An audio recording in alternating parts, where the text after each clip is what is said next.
Hello guys, আসসালামু আলাইকুম। কেমন আছেন? আশা করছি ভালো আছেন। আলহামদুলিল্লাহ, আপনাদের দোয়ায় আমিও ভালো আছি। অনেক দিন পর আর একটা নতুন ভিডিও নিয়ে আপনাদের সামনে হাজির হলাম। কয়েকদিন ধরে একটু ব্যস্ততার কারণে আমি ভিডিও করতেছি না। এই যে দেখেন আমার সামনে যে 1 ইঞ্চি পাইপ, এটা হলো ট্যাঙ্কির লাইন ইনপুট আর কি। আমি মোটর থেকে এই লাইনটা উপরে নিচ্ছি, তো ট্যাঙ্কিতে কানেকশন করছি। এখন আমি নিচে মোটর পর্যন্ত নিয়ে যাব। তো এই দেখেন এখান থেকে কিন্তু ট্যাঙ্কির আউটপুট চলে গেছে 1 ইঞ্চি থেকে। এই যে নিচে দেখেন, এটা হলো একটা টয়লেট। এই টয়লেটে লাইন গেছে এবং নিচে যে 1/2 ইঞ্চি লাইনটা দেখতেছেন, এটা হচ্ছে আমার একটা কিচেনে লাইন গেছে। এখান থেকে বিল্ডিংটা একতলা, কিন্তু অনেক ছোট। যাই হোক, তারপরেও আপনার একটা কিচেন, একটা টয়লেট, 2টা রুম, বেডরুম আর কি। তো এই যে দেখেন 1 ইঞ্চি পাইপ শর্ট পিস আমি কাটতেছি। এই পাইপের সাথে টয়লেটের ভেতর দিয়ে আমি সিলিং সহ একটা সিপিভিসি লাইন করব। এখান থেকে মানে প্রায় 1.5 ফুটের মতো, 18 ইঞ্চির মতো একটা শর্ট পিস আমি কেটে নিলাম। তো এই 18 ইঞ্চি পাইপের সাথে আমি সিপিভিসি অ্যাড করব। কিভাবে অ্যাড করি আপনারা দেখেন। এটা তো কমপ্লিট হয়ে গেছে। থ্রেড টেপ পেঁচানো শেষ হয়ে গেলে আমি এখান থেকে কিন্তু একটা সকেট লাগাবো। 8 সকেট বলা হয়। 1 ইঞ্চি থেকে 3/4 একটা 8 সকেট লাগাবো। এই যে দেখেন আমার ট্যাঙ্কির এখানে কিন্তু ইনপুট আউটপুট দুটোই কমপ্লিট। আমি এখন শুধু নিচে পর্যন্ত লাইনটা নিয়ে যাব। নিচে নিয়ে যাওয়ার পরে বাকি কাজগুলো আপনাদের দেখাবো। এই যে দেখেন এটা হলো আউটপুট, যেটাতে মোটরের আসে ট্যাঙ্কিতে পানিগুলো পড়বে। এই যে এটা হলো ইনপুট সাইড।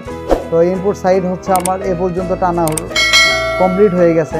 এই যে দেখেন থ্রেড টেপ পেঁচে আমি আর একটা পাইপ এখানে অ্যাড করব, কারণ আমার এটা প্রায় 25।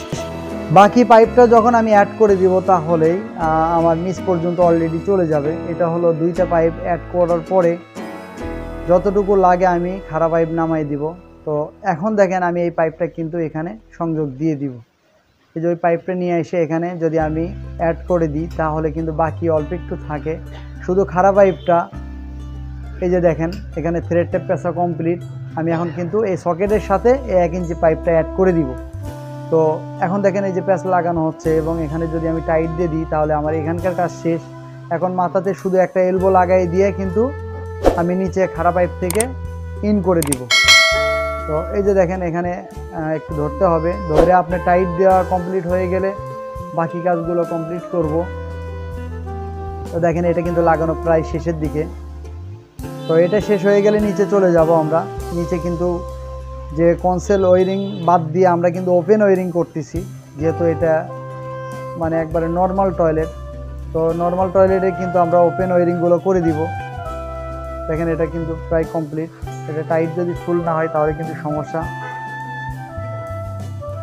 হ্যাঁ, এটা টাইট হয়ে গেছে, এখন কমপ্লিট। ওপরে ওই পাশে কিন্তু আমরা একটা এলবো লাগানোর পরে এটা শেষ হয়ে যাবে। যাক, ওপরের কাজ শেষ, এখন নিচে যাব আমরা। এই যে দেখেন এটা কিন্তু সিপিভিসি দিয়ে ওয়ারিং করা। নর্মাল টয়লেট হলেও কিন্তু সিপিভিসি দিয়ে আমরা ওয়ারিংগুলো কমপ্লিট করছি। এটা একটা বল ভাল্ব, যেহেতু একটা চাবির দাম কিন্তু 800 থেকে 1200 টাকা পর্যন্ত আছে। তো আমাদের এত দামি চাবি না লাগায় এখানে কিন্তু আমি একটা বল ভাল্ব ব্যবহার করছি। এই যে দেখেন সিপিভিসির শর্ট পিসের সাথে কিন্তু আমরা এখানে 1 ইঞ্চি থ্রেড পাইপ অ্যাড করছি। এই দেখেন এটা হলো ওপরের শাওয়ার, এটা হলো বল ভাল্ব। নিচে এসে কিন্তু এটা একটা গোসলের কল, এবং ডান পাশে চলে গেছে দেখেন ওই জায়গায় কিন্তু একটা বদনার কল। তো নিচে কিন্তু আর একটা মোটর ফিটিং বাকি আছে। এই যে দেখেন এটা মোটরের সব রেডি করে রাখছি, এখন সংযোগটা দিয়ে দিব আমরা। তো মোটামুটি সব দিকেই কমপ্লিট হয়ে গেছে। এখানে ইউনিয়ন, বল ভাল্ব, নিফিল, টি সব কিছুই রেডি করে রাখছি।